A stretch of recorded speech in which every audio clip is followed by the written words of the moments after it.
Hello, friends! I wanted to make a video to address some of the controversy that's been going on over the past few days. And first of all, to say thank you to everyone that sent love and support. I truly appreciate it. And it's been very nice to hear from you. I wanted to make this video, first of all, because I think there's a lot of people that have a distorted perception of what I do, maybe based on sound bites or based on headlines of articles that are disparaging. The podcast has been accused of spreading dangerous misinformation, specifically about two episodes, a little bit about some other ones, but specifically about two. One with Dr. Peter McCullough and one with Dr. Robert Malone. Dr. Peter McCullough is a cardiologist, and he is the most published physician in his field in history. Dr. Robert Malone owns 9 patents on the creation of technology and is at least partially responsible for the creation of the technology that led to. Both these people are very highly credentialed, very intelligent, very accomplished people, and they have an opinion that's different from the mainstream narrative. I wanted to hear what their opinion is. I had them on, and because of that, those episodes in particular, those episodes were labeled as being dangerous. They had dangerous misinformation in them. The problem I have with the term misinformation, especially today, is that many of the things that we thought of as misinformation just a short while ago are now accepted as fact. Like, for instance, 8 months ago, if you said, if you can still catch and you can still spread, you would be removed from social media. They would ban you from certain platforms. Now, that's accepted as fact. If you said, I don't think clothes work, you would be banned from social media. Now, that's openly and repeatedly stated on CNN. If you said, I think it's possible that it came from a lab, you'd be banned from many social media platforms. Now, that's on the cover of Newsweek. All of those theories that at one point in time were banned were openly discussed by those two men that I had on my podcast that have been accused of dangerous misinformation. I do not know if they're right. I don't know, because I'm not a doctor, I'm not a scientist. I'm just a person who sits down and talks to people and has conversations with them. Do I get things wrong? Absolutely, I get things wrong, but I try to correct them. Whenever I get something wrong, I try to correct it because I'm interested in telling the truth. I'm interested in finding out what the truth is. And I'm interested in having interesting conversations with people that have differing opinions. I'm not interested in only talking to people that have one perspective. That's one of the reasons why I had Sanjay Gupta on, Dr. Sanjay Gupta, who I respect very much, and I really enjoyed our conversation together. He has a different opinion than those men do. I had Dr. Michael Osterholm on at the very beginning of the. He is on President Biden. I had Dr. Peter Hotez on, who is. I'm interested in finding out what is correct, and I'm also finding out how people come to these conclusions and what the facts are. Now, because of this controversy, and I'm sure there's a lot of other things going on behind the scenes with these controversies, but Neil Young has removed his music from the platform of Spotify, and Joni Mitchell, and apparently some other people want to as well. I'm very sorry that they feel that way. I most certainly don't want that. I'm a Neil Young fan. I've always been a Neil Young fan. I'll tell you a story at the end of this about that. One of the things that Spotify wants to do that I agree with is that at the beginning of these controversial podcasts, like specifically once, is to put a disclaimer and say that you should speak with your physician and that these people and the opinions that they express are contrary to the opinions of the consensus of experts, which I think is very important. Sure, have that on there. I'm very happy with that. Also, I think if there's anything that I've done that I could do better is have more experts with differing opinions right after I have the controversial ones. I would most certainly be open to doing that. And I would like to talk to some people that have differing opinions on those podcasts in the future. We'll see. I do all the scheduling myself, and I don't always get it right. These podcasts are very strange because they're just conversations, and oftentimes I have no idea what I'm going to talk about until I sit down and talk to people, and That's why some of my ideas are not that prepared or fleshed out, because I'm literally having them in real time. But I do my best, and they're just conversations, and I think that's also the appeal of the show. It's one of the things that makes it interesting. I want to thank Spotify for being so supportive during this time, and I'm very sorry that this is happening to them and that they're taking so much heat from it.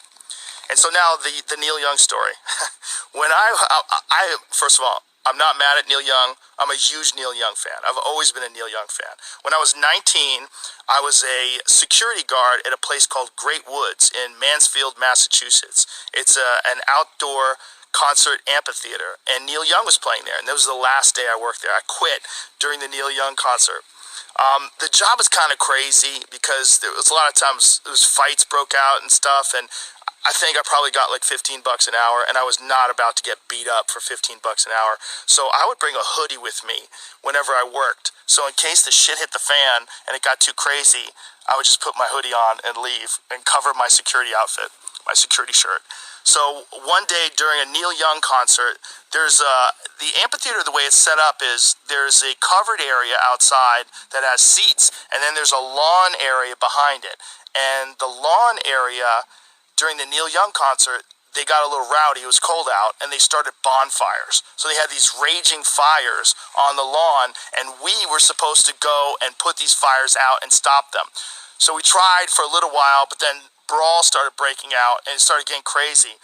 And I was like, fuck this. So I put my hoodie on, I zipped it up, and I left. And I drove home, and as I was driving home, I was singing, "Keep on rocking in the free world." That was my last day on the job. I don't even think I collected my last check. So no hard feelings towards Neil Young, and definitely no hard feelings towards Joni Mitchell. I love her too. I love her music. Chucky's in Love is a great song. I don't know what else I can do differently other than maybe try harder to get people with differing opinions on right afterwards. I do think that that's important, and do my best to make sure that I've researched these topics, the controversial ones in particular, and have all the pertinent facts at hand before I discuss them. Again, I'm not trying to promote misinformation. I'm not trying to be controversial. I've never tried to do anything with this podcast other than just talk to people and have interesting conversations. I didn't plan it. I can't believe it's as successful as it is. It was never really an idea that I had. The podcast started off as just fucking around with my friends and having fun and talking. And then when it became popular, other people wanted to come on, and I was like, oh, it'd be cool to talk to that person. Oh, he's interesting. Oh, she's got a cool book out. And then, boom, it's become what it is today, which is like some out-of-control juggernaut that I barely have control of. So my pledge to you is that I will do my best to try to balance out these more controversial viewpoints with other people's perspectives so we can maybe find a better point of view. I don't want to just show the contrary opinion to what the narrative is. I want to show all kinds of opinions so that we can all figure out what's going on, and not just about COVID, about everything, about fitness, wellness, the state of the world itself. It's a strange responsibility to have this many viewers and listeners. It's very strange, and it's nothing that I prepare for, and it's nothing that I ever anticipated. I am going to do my best in the future to balance things out. I'm going to do my best. But my point of doing this is always just to create interesting conversations and ones that I hope people enjoy. So if I pissed you off, I'm sorry. And if you enjoy the podcast, thank you. Thank you very much. Thank you to Spotify. Thank you all the supporters. And even thank you to the haters, because it's good to have some haters. It makes you reassess what you're doing and put things into perspective, and I think that's good too. All right, much love to you all. Thank you to everyone, and I'm gonna do my best. What's going on, YouTube world? It's Jay Coffee Talk, back again with another one, man. And you guys hear that response there from Joe Rogan to all the controversy going on. You know what I mean? To the point where Joe Rogan got on Instagram, on social media, and put out this long response. And I gotta say, comment and let me know if you guys agree, or maybe I'm wrong, maybe I'm tripping. But I don't think of that to be Joe Rogan's style, to put out a lengthy Instagram video that way. Maybe I'm tripping, I don't know. But what's the deal with all this, man? I want to say maybe 6 months or so ago, maybe longer, maybe less time. There was some kind of other controversy going down at Spotify with Joe Rogan, totally unrelated to what we have going on here. And real quick, I have to point out as well, I'm sure a lot of people may have noticed that when I brought you guys that Joe Rogan response, it may have kind of reminded you of, for those who used to go out and buy CDs, buy your music back in the day, back in the media play Sam Goody era, where maybe you went to go get a CD and it had a parental advisory sticker on it, but you got the clean version without the parental advisory sticker, and a lot of stuff was muted, edited out, words were changed, and all that. That might have reminded you of that, but I do gotta point out that it wasn't profanity and cuss words that we were cutting out of that response there. You know what I mean? You feel what I'm saying? But that's just where we're at nowadays, But Neil Young wants his, music off the platform. And we also got to take a second, as we know, Joe Rogan has so much success, you know what I mean, with the podcast. What they say, like, I don't even know how much money the deal is worth. But we just got to, take a brief second and realize that Joe Rogan has been getting crazy money, even when he was just a everyday schmuck, working average jobs. Because he was talking about $15 an hour for a security guard. And man, that had to have been the mid to early 90s, or maybe even further back than that. You know what I mean? Because he's been getting money in show business on TV since with Phil Hartman back in that era. What was that show called? News Radio. So when was Joe Rogan getting, doing the security gig and getting $15 an hour? That had to been very, very well paid job back at that point in time, But Joe Rogan says he's gonna try to bring different views on the topics that he's covering on the podcast, as he says he doesn't really sit down with an agenda or a script. He just tries to have conversations, but he's going to try to look at the other side of the coin, I guess, with the particular subject matter and all that. But Neil Young wants his music off the platform, and so does Crosby and Nash. Not Steven Stills, though, But aside from those individuals, and some of the ones that you may have heard Joe Rogan name, and please comment, join the discussion, and let me know your thoughts about this situation across the board. Another artist wants their music off of Spotify because of Joe Rogan, but for a different, nothing related to what Joe Rogan was just talking about in this whole controversy.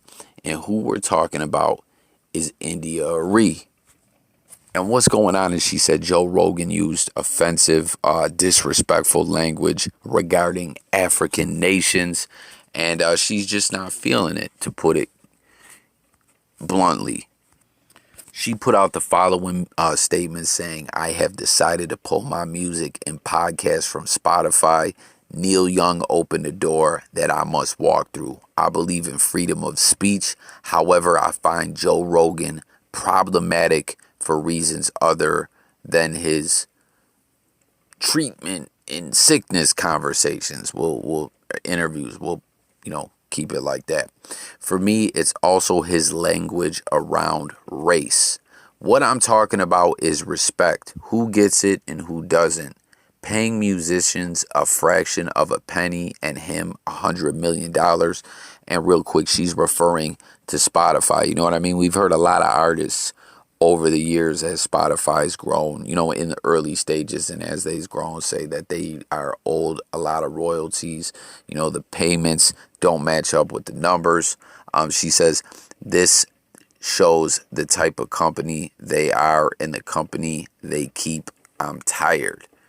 And what India Arie is referring to is an interview that Joe Rogan did, where he said, unless you're talking to someone who is like 100% African from the darkest place where they're not wearing any clothes all day and they've developed all that melanin to protect themselves from the sun, you know, even the term black is weird. And I believe that that's all the excerpt that's being shared from that episode, but it rubbed India Arie the wrong way. And, aside from just his comments, she says that she believes they're problematic. She believes in free speech, but she just doesn't like the way Spotify is moving, giving the artist crumbs, giving Joe Rogan $100 million. And I want to know what you guys think about all this.